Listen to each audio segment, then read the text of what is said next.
দর্শক দেখেন আমাদের মাঝে বাউল মিন্টুর ভক্ত চলে এসেছে, তে সে অনেক ভালো গান গায়। তিনি এটা গান বলবে বাউলের, বাউল নিজেই বাউলের ভক্ত, একটা গান বলবে বাউলের গান, সে নিজেই একটা লেখা গান। বলো আউযু বিল্লাহি মিনাশ শাইতানির রাজিম, বিসমিল্লাহির রহমানির রহিম।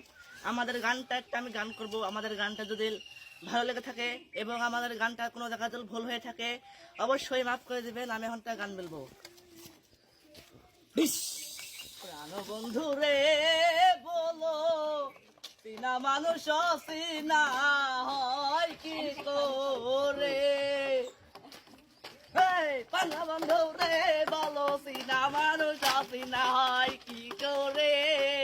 আরে চিনা মানুষ চিনা হয় কি করে? চিনা মানুষ চিনা হয় কি করে? আরে বন্ধুরে মানুষ চিনা হয় কি করে? আসলে কি একটা